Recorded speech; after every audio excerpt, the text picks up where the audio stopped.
Hello दोस्तों, इस video में हम कक्षा 10वीं प्रश्नावली 1.1 का प्रश्न नंबर 3 हल करने जा रहे हैं।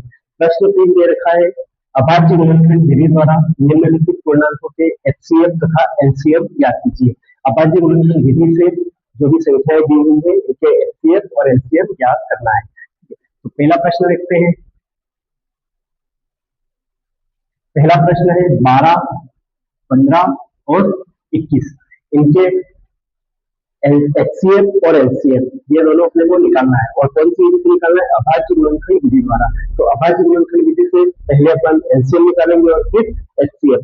तो एलसीएम निकालने के लिए क्या करेंगे? एलसीएम के लिए क्या करेंगे? तीनों संख्याओं को एक साथ लेंगे। ठीक है, 12, 15 और 21 तीनों संख्याओं को एक साथ लेंगे। फिर देखेंगे कि कौन सी संख्या से भाग जा सकता है। तो सबसे पहले 2 का भाग देंगे, तो 2 से भाग देंगे तो 2 छंग 12। फिर 15 में नहीं जाएगा 2 का भाग, तो 15 ऐसा का ऐसा। फिर 21 में भी 2 का भाग नहीं जाएगा, तो 21 भी ऐसा का ऐसा। अब फिर काय का भाग लगाएंगे अपन? फिर 6 है, 6 में 2 का भाग जा सकता है, तो अपन फिर 2 का भाग लगाएंगे। तो 2 से 2 किया 6, इसमें नहीं जाएगा, 15 ऐसा का ऐसा, और ये 21 भी ऐसा का ऐसा। ठीक है, अब 3, 15 और 21 इसमें काय का भाग जाएगा, तो इसमें अपन 3 का भाग लगाएंगे। तो 3 एकम 3, तीनों 5 15 और तीनों 7 21। ठीक है, यहाँ तो ये हो गया। अब यहाँ 5 है और यहाँ 7 है, तो एक बार अपन 5 का भाग लगाएंगे, तो ये तो 1 हो गया, 5 एकम 5 और ये 7। अब इसमें काय का भाग लगाएंगे? 7 का। ठीक है, 7 का भाग लगाएंगे तो ये 1 और 7 एकम 7, तो ये भी 1 हो गया। अब ये जो संख्याएं आई है इनका आपस में गुणा कर लेंगे अपन। ठीक है, क्या कर लेंगे? गुणा। कौन कौन सी संख्या है? 2 गुणित 2 गुणित 3 गुणित 5 गुणित 7, इनका गुणा कर लेंगे। तो देखो, 2 में 2 का गुणा करेंगे तो 4, 4 में 3 का गुणा करेंगे तो 4 3 12, 12 में 5 का गुणा करेंगे तो 12 5 60, और 60 में 7 का गुणा करेंगे तो 6 7 42 0। तो इसका आंसर आ जाएगा 420। तो इस संख्याएं है इनका एलसीएम कितना आया? 420। ठीक है, अब अपने को क्या करना है? 12, 15 और 21 का एचसीएफ निकालना है। तो एचसीएफ निकालने के लिए मैंने पिछले वीडियो में बताया था कि अपन इन तीनों संख्याओं के अलग अलग अभाज्य गुणनखंड लेना है। ठीक है, और उसमें से जो सब में एक जैसा मिलता है या सब में समान रहता है, जो कॉमन रहता है वो लेना है, और वही अपना क्या होगा? एचसीएफ होगा। ठीक है, तो आइए देखिए, 12 है, 12 के गुणनखंड कर लीजिए 2 से, 2 छंग 12, फिर 2 से 2 किया 6, फिर 3 से भाग देंगे तो 3 एकम 3। ठीक है, तो 12 के गुणनखंड क्या हुए? 2 गुणित 2 गुणित 3। अब 15 के गुणनखंड कर लीजिए। तो देखो, 15 का एक बार 3 से भाग जाएगा तो तीनों भाग 15, और फिर 5 से जाएगा तो 5 एकम 5। तो 15 के गुणनखंड क्या हुए? 3 गुणित 5। इसी प्रकार 21 के भी गुणनखंड कर लीजिए। तो 3 से 3 7 तो 21, फिर 7 से 7 एकम 7। तो 21 के गुणनखंड क्या हुए? 3 गुणित 7। अब इसमें से देखिए कि तीनों में एक जैसा क्या आ रहा है ना? तो देखो, ये 3 यहाँ पर है, 3 यहाँ पर है और 3 यहाँ पर है, तो इसमें कॉमन क्या आ रहा है? केवल 3। इसके अलावा इनमें कुछ भी कॉमन नहीं मिल रहा है। यहाँ 2 है लेकिन यहाँ नहीं है, यहाँ 5 है लेकिन इन दोनों में नहीं है, यहाँ 7 है लेकिन इन दोनों में नहीं है। तो इनका एचसीएफ कितना आएगा? 3। तो अपन आंसर में लिख सकते हैं कि एलसीएम जो है वो 420 है और एचसीएफ कितना है? 3। ठीक है, ये अपना पहला सवाल हुआ। देखो, क्या दे रखा था कि 12, 15 और 21 ये 3 संख्याएं थी। इन 3 संख्याओं का अभाज्य गुणनखंड विधि से एलसीएम और एचसीएफ ज्ञात करना है। तो एलसीएम ज्ञात करने के लिए तीनों संख्याओं को एक साथ लेंगे। ठीक है, एलसीएम में क्या करते हैं? तीनों संख्याएं एक साथ लेते हैं। तो 12, 15, 21, 2 से भाग लगाया, 2 6 12, 15 में भाग नहीं गया, 15 ऐसा कैसा, 21 में भी भाग नहीं गया तो 21 ऐसा कैसा। फिर 2 से भाग लगाया तो 2 किया 6, यहाँ भाग नहीं लगा तो ऐसा कैसा। अब 3 का भाग लगाया तो 3 एकम 3, 3 तीनों 5 15 और 3 से 21, तो तीनों 7 तो 21।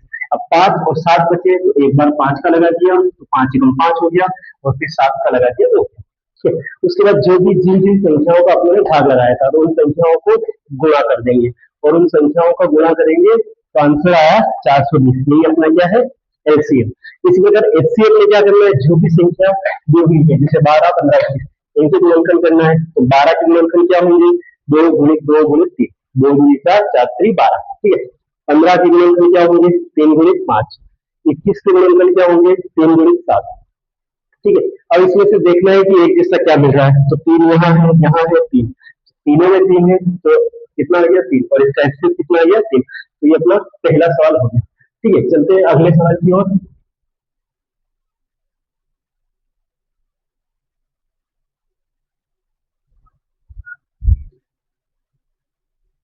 अगला सवाल है 17, 23 और 29। इसका दूसरा जो सवाल है वो है 17, 23 और 29। देखिए इसका अपने को इसका भी एलसीएम और एचसीएफ निकालना है, ठीक है। तो एचसीएफ पहले एलसीएम निकालने में एलसीएम के लिए क्या करेंगे, तीनों संख्याओं को एक साथ लेंगे, ठीक है। तो यहाँ पर देखो पता चल रहा होगा कि ये 17, 23 और 29 ये तीनों क्या है, अभाज्य संख्याएं हैं। और अभाज्य संख्याएं क्या होती है कि वो सिर्फ उसी के पहाड़े में आती है, इसके अलावा किसी पहाड़े में नहीं आती है। तो इस 17 का अगर अपन यहाँ से भाग देंगे तो 17 एकम 17, 23 ऐसा का ऐसा आ जाएगा और 29 ऐसा का ऐसा। फिर दूसरी बार में का भाग देंगे 23 का, तो 23 एकम 23 और 29 ऐसे ऐसे के ऐसे। फिर अब लास्ट बार क्या करेंगे अपन, 29 का भाग देंगे, तो ये एक और 29 एकम 29। तो एलसीएम कितना आएगा इनका, 17 गुणित 23 गुणित 29। इन तीनों संख्याओं का आपस में गुणा करेंगे, वही अपना क्या आएगा, एलसीएम आएगा। तो गुणा कर लेते हैं, पहले 17 में 23 का गुणा करते हैं, तो यहाँ गुणा करेंगे तो तीनों साथ तो 21 का एक, यहाँ सॉरी 29 है क्या करता है ना, तीनों साथ तो इसका एक हासिल 2, 3 एकम 3 और 2 5, एक 2 7 14 के 4 हासिल आएगा 1, 2 एकम 2 और 1 3। तो यहाँ गुणा करने पर आएगा 1 9 351। अब ये जो 351 आए इनमें से वो 29 का गुणा करना है, तो 9 एकम 9, 9 में 9 का गुणा करेंगे 81, 81 का 1 हासिल 8, फिर 9 दिया 27, 27 और 8 33। फिर 2 का गुणा करेंगे तो 2 एकम 2, 2 9 18 के 8 हासिल 1, 2 दिया 6 और 1 7। तो यहाँ गुणा करेंगे तो 9 सॉरी यहाँ जोड़ेंगे तो 9 3 8 5 13 के 3 हासिल 1, 7 3 10 और 11, तो 11,339।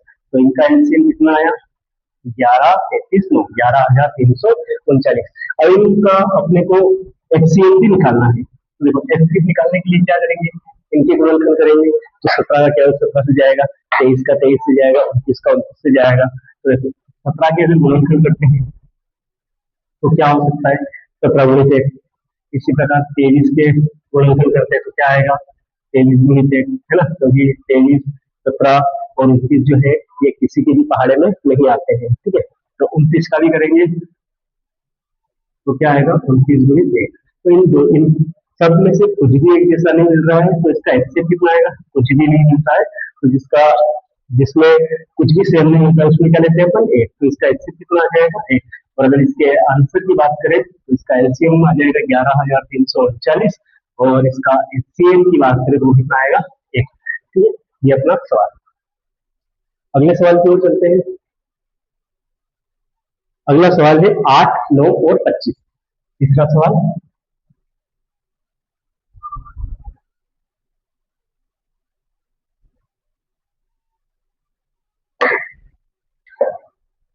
तीसरा सवाल 8 9 और 25। 8 9 25 पहले इसका एलसीएम निकालना है और फिर उसके बाद इसका एचसीएफ अपने को निकालना है, ठीक है। तो एलसीएम निकालते हैं 8 9 और 25 का, तो एलसीएम में क्या करेंगे, तीनों संख्या एक साथ लेंगे, 8 9 और 25। तो सबसे पहले 8 है तो 2 का भाग लगा सकते हैं, है ना, 8 में 2 का भाग चला जाएगा, तो 2 चौक 8, फिर 9 और फिर 25। फिर 2 का भाग लगाएंगे तो 2 दूनी 4, 9 में नहीं जाएगा तो 9 ऐसा कैसा, और 25 में भी भाग नहीं जाएगा तो 25 ऐसा कैसा। फिर 2 का भाग लगाएंगे तो 2 एकम 2, ये 9 ऐसे कैसे और 25। और तुम देखो कई का भाग लगा सकते हैं, 3 का, 3 का भाग लगा देंगे तो ये एक यहाँ हो जाएगा 3 3 9, यहाँ पर 25। फिर अपन 3 का भाग लगाएंगे तो 3 एकम 3 और यहाँ 25। अब 25 है तो एक बार 5 का लगा देंगे और फिर 5 का लगा देंगे, तो 5 का भाग लगाएंगे तो 5 एक 5 पाँचों 25, और फिर 5 का भाग लगाएंगे तो 5 एकम 5। अब एलसीएम के लिए क्या करेंगे, इनका आपस में गुणा करेंगे। तो क्या क्या संख्याएं हैं, 2 गुणित 2 गुणित 2 गुणित 3 गुणित 3 गुणित 5 गुणित 5, गुणा करेंगे तो 2 का 2 में गुणा करेंगे तो 4, 4 का 2 में करेंगे तो 8, 8 का 3 में करेंगे तो 24, 24 का 3 में करेंगे तो 72, 72 में 5 का करेंगे तो 360, और 360 में 5 का गुणा करेंगे तो 1800। तो इसका जो एलसीएम आएगा वो कितना आएगा, 1800। ठीक है, इन सबका गुणा किया तो आंसर आया 1800, 1800। ठीक है, इसी प्रकार अब इन तीनों का एचसीएफ निकालना है तो इनको गुणनखंड करना है। तो देखो 8 के गुणनखंड क्या होंगे, 2 गुणित 2 गुणित 2। ठीक है, 2 दूनी 4, 4 दूनी 8। 9 के गुणनखंड क्या कर लेंगे अपन, ये एचसीएफ निकालने के लिए कर रहे हैं ना। 9 के गुणनखंड क्या करेंगे तो 3 गुणित 3। इसी प्रकार 25 के गुणनखंड क्या करेंगे तो 5 गुणित 5। ठीक है, अब इन तीनों संख्याओं में से क्या सेम मिल रहा है, एक जैसा कुछ मिल रहा है क्या, तो देखो यहाँ 2 है, यहाँ 3 है और यहाँ 5 है, तो इनमें भी एक जैसा कुछ नहीं मिल रहा है। तो यहाँ पर एचसीएफ कितना आएगा, एचसीएफ आएगा 1, क्योंकि जिसका कोई नहीं होता उसका खुदा होता है, और खुदा 1 होता है, इसलिए इसका एचसीएफ कितना आएगा, 1 आएगा। ठीक है, अगले सवाल की तरफ चलते हैं। ये जो तीसरा सवाल था इसमें 3 सवाल थे, ये तीनों सवाल अपने हल कर लिए हैं। अब चौथा सवाल,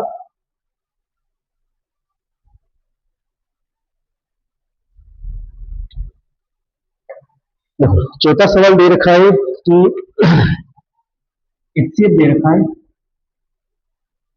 306 और 657 का, ये दो संख्याएं, इनका एचसीएफ दे रखा है 9। ठीक है, दिया है। ठीक है, तो अपने को क्या ज्ञात करना है, इसका एलसीएम ज्ञात करना है 306 और 657 का, ये क्वेश्चन मार्क है। ठीक है, कि मतलब एलसीएम ज्ञात कीजिए। क्वेश्चन दे रखा है कि एचसीएफ दे रखा है 306 और 657 का 9, और दिया है एलसीएम 306 और 657। तो देखो पहले यहाँ पर दो, इसको अगर हल करेंगे तो यहाँ पर दो संख्याएं दे रखी है। कौन कौन सी संख्याएं दे रखी है, 306 और 657। तो अपन लिख सकते हैं दी गई संख्याएं, दी गई संख्याएं है ना, इन संख्याओं को अपन ए और बी मान लेते हैं। तो ए बराबर 306 हो जाएगा और बी बराबर कितना हो जाएगा, 657। ठीक है, इसके अलावा और क्या दे रखा है, एचसीएफ दे रखा है। तो एचसीएफ दे रखा है 306 और 657 का। कितना दे रखा है एचसीएफ 306 और 657 का, 9। निकालना क्या है, LCM. LCM equal question mark, ये 9 है, ये क्वेश्चन मार्क। ठीक है, तो देखो पिछले वीडियो में तूने एक सूत्र पढ़ा था ये वाला कि एलसीएम ए बी गुणित एचसीएफ ए बी बराबर ए गुणित बी। इसका मतलब होता है कि दो संख्याओं का गुणनफल उनके एलसीएम और उनके एचसीएफ के गुणनफल के बराबर होते हैं। या इसका मतलब ये है कि अगर इन दोनों संख्याएं हैं 306 और 657, अगर इन दोनों का गुणा करें, ठीक है, और इनके एचसीएफ और एलसीएम का गुणा करें तो दोनों क्या आते हैं, बराबर आते हैं। तो यही अपने लिए ये सूत्र रख दिया। अब देखो एलसीएम ए और बी जो दो संख्या है वो 306 और 657 है, तो इनका एलसीएम तो अपने को ज्ञात करना है। तो एलसीएम की जगह अपन एलसीएम लिख देंगे। एचसीएफ ए बी कितना दे रखा है, ए और बी का एचसीएफ 306 और 657 का 9, तो गुणे में 9 बराबर ए बी। दो संख्याएं कौन कौन सी है, 306 और 657। तो 306 गुणित 657।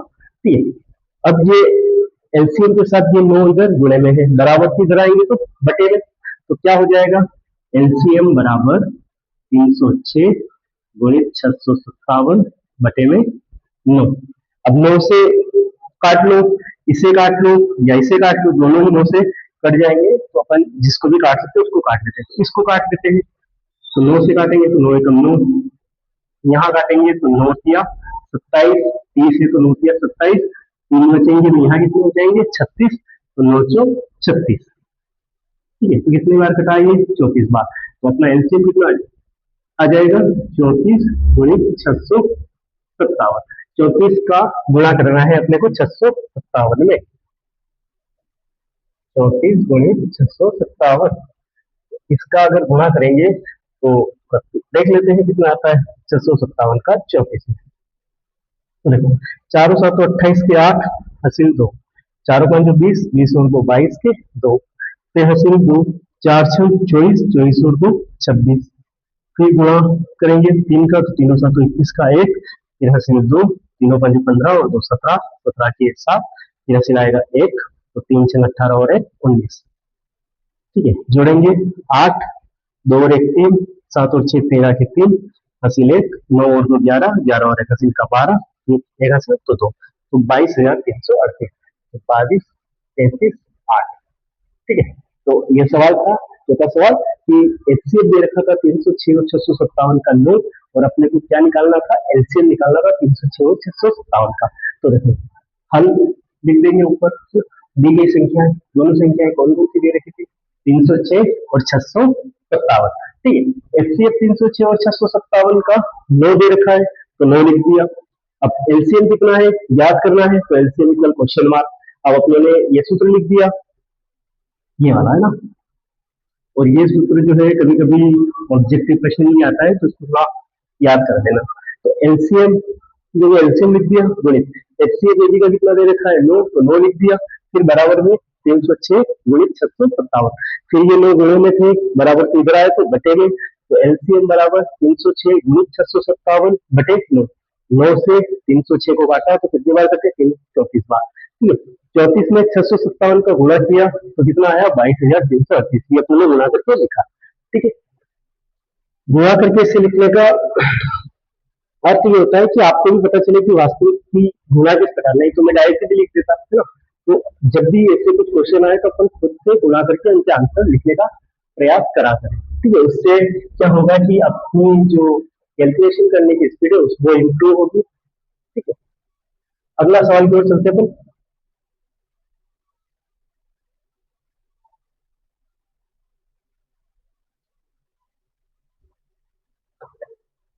तो अगला 5वां सवाल है, जांच कीजिए कि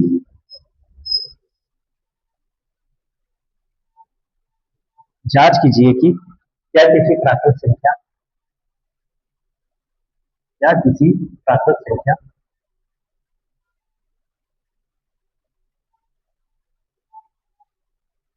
एन के लिए, ये एन है, एन के लिए संख्या 6 की घात n अंक 0 पर समाप्त हो सकती है, 0 पर समाप्त हो सकती है।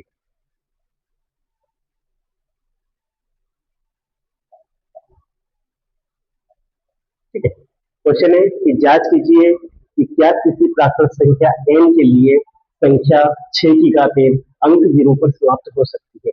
देखो सबसे पहले हल करेंगे।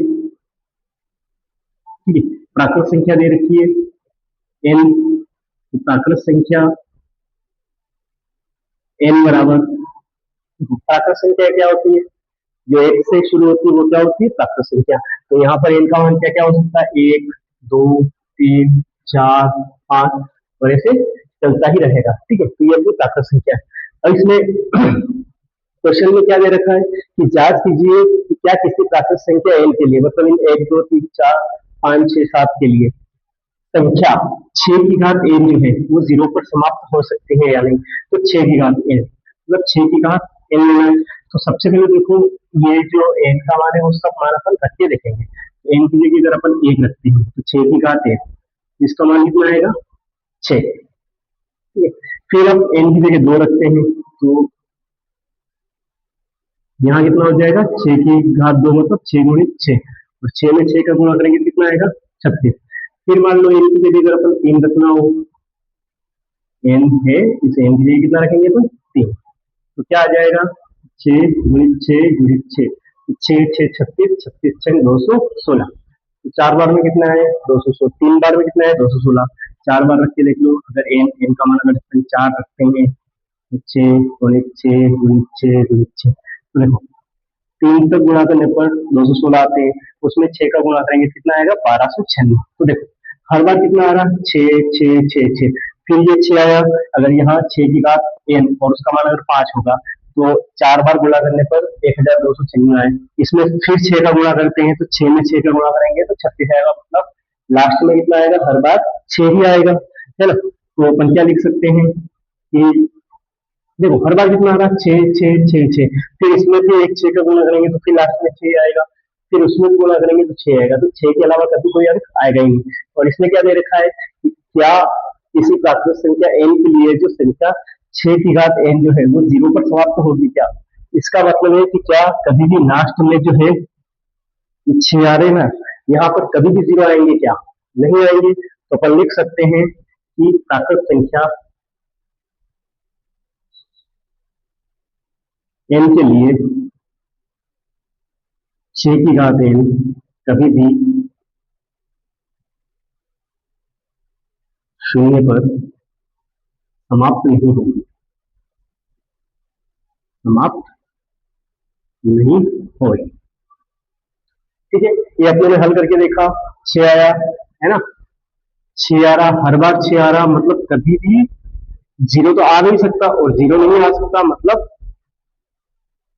प्राकृत संख्या n के लिए जो है वो 6 की घात n जो है कभी भी 0 पर समाप्त नहीं होगी। ठीक है, ये सवाल था। अगला सवाल, अगले सवाल की तरफ चलते हैं।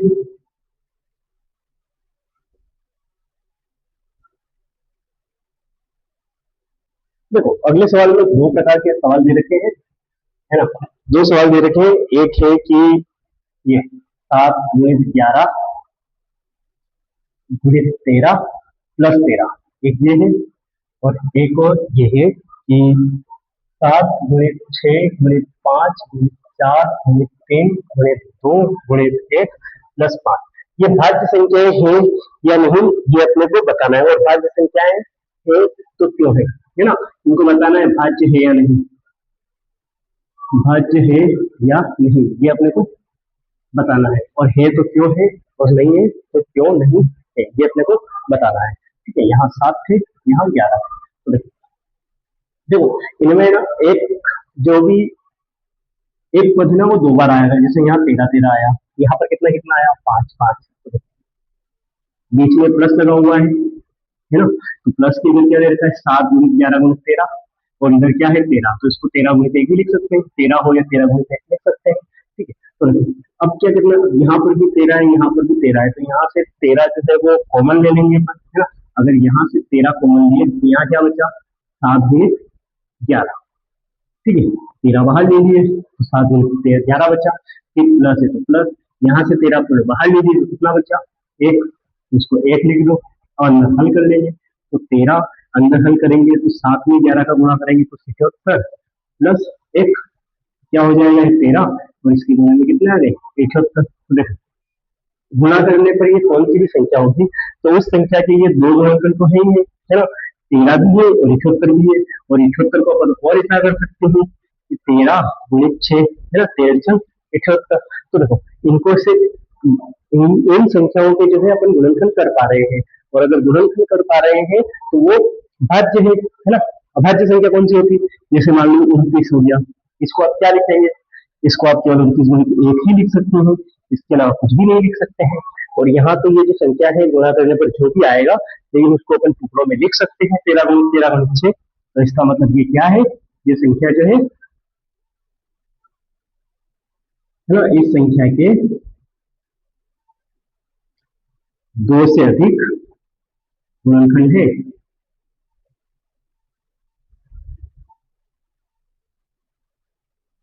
अतः यह भाज्य संख्या है, अतः यह भाज्य संख्या है। ठीक है, इसी प्रकार इसमें देखते हैं, देखो 7 6 5 4 3 2 1 और प्लस 5, तो इस 5 प्लस 5 को अपन क्या लिख सकते हैं 5 गुणित 1 लिख सकते हैं, 5 एकम 5। तो अब देखो यहाँ पर भी 5 है, यहाँ पर भी 5 है, तो इस 5 को अपन कॉमन ले लेंगे, तो यहाँ क्या बचेगा 7 गुणित 6 गुणित 4 गुणित 3 गुणित 2 गुणित 1 और प्लस में इधर 1। ओके, 5 तो है ही है।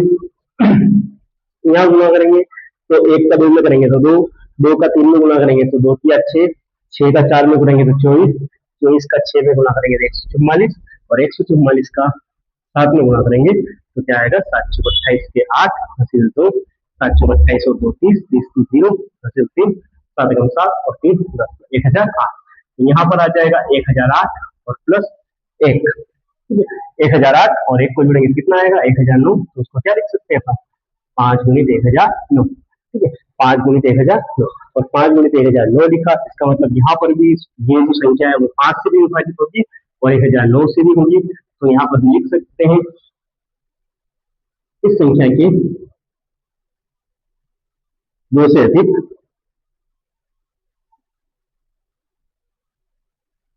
गुणनखंड है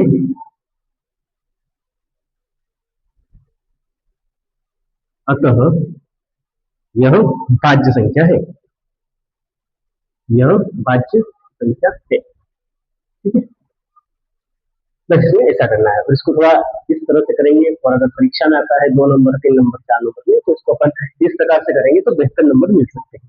ठीक है, ये दोनों प्रश्न आपको समझ में आए होंगे। अगला क्वेश्चन, इसका एक और क्वेश्चन है वो अपन करते हैं, और ये जो है लास्ट प्रश्न है इस प्रश्नावली 1.1 का, एनसीईआरटी कक्षा 10वीं अपन हल कर रहे हैं। ठीक है, देखो अंतिम क्वेश्चन दे रखा है 7वां क्वेश्चन कि किसी खेल के मैदान के चारों ओर, एक खेल का मैदान है उसके चारों ओर एक वृत्ताकार पथ है। इस मैदान का चक्कर लगाने में सोनिया को 18 मिनट लगते हैं, जबकि इसी मैदान का एक चक्कर लगाने में रवि को क्या लगता है, 12 मिनट लगते हैं। मान लीजिए वे दोनों एक ही स्थान और एक ही समय पर चलना प्रारंभ करके एक ही दिशा में चलते हैं, तो कितने समय बाद वे पुनः प्रारंभिक स्थान पर मिलेंगे। ठीक है, मतलब देखो मैं इसको बता देता हूँ थोड़ा, हल करेंगे इसको। तो मैदान का चक्कर लगाने में, मैदान का चक्कर लगाने में रवि को लगा समय, पहले सोनिया है तो सोनिया का लिख देते हैं, सोनिया को लगा समय। इसमें पूरा लिखना पड़ेगा क्योंकि अपन 10वीं की तैयारी कर रहे हैं, है ना। तो इसमें सोनिया को कितना मिनट लगता है, 18 मिनट। ठीक है, तो अपने लिख दिया कि मैदान का चक्कर लगाने में सोनिया को लगा समय 18 मिनट और रवि को कितना समय लगता है, 12 मिनट। तो अपन लिख सकते हैं कि मैदान का चक्कर लगाने में रवि को लगा समय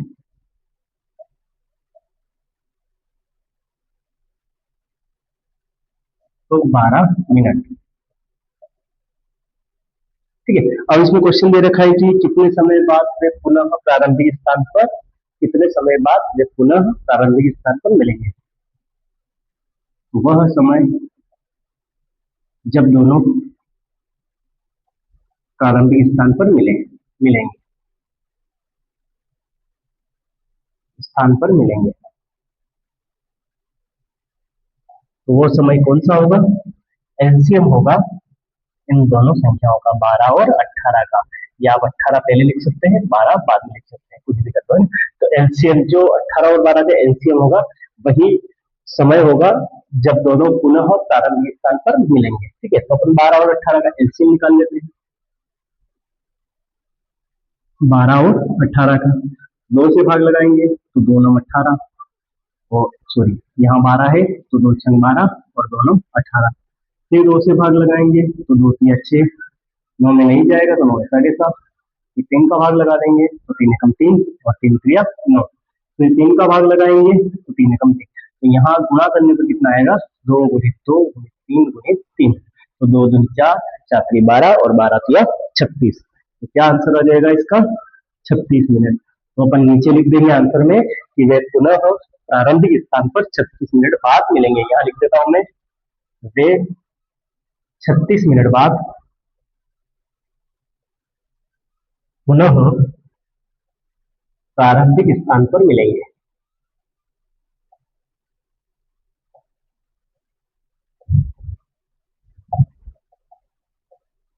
ठीक है, वे 36 मिनट बाद पुनः प्रारंभिक स्थान पर मिलेंगे। ठीक है, तो इसी प्रकार जो है अपनी प्रश्नावली 1.1 है उसके अपने सभी सवाल जो है वो हल कर लिए हैं। अब अगले वीडियो में हम प्रश्नावली 1.2 हल करेंगे और एक वीडियो इससे पूर्व का भी है 1.1 का ही, जिसमें अपने पहले क्वेश्चन के पहला जो प्रश्न है उसके सभी क्वेश्चन हल किए थे और दूसरा प्रश्न है वो भी अपने हल किया था। ठीक है, और ये दो वीडियो में पूरा कक्षा 10वीं का प्रश्नावली 1.1 अपनों ने कंप्लीट कर लिया है और पूरा डिटेल के साथ इसको कंप्लीट किया है। तो अगर आपने वो पहला वाला वीडियो नहीं देखा हो तो आप प्लेलिस्ट पर जाकर उसको भी देख सकते हैं। और चैनल के डिस्क्रिप्शन में इंस्टाग्राम की लिंक है और टेलीग्राम की लिंक है, आप वहां से भी जुड़ सकते हैं। ठीक है, धन्यवाद।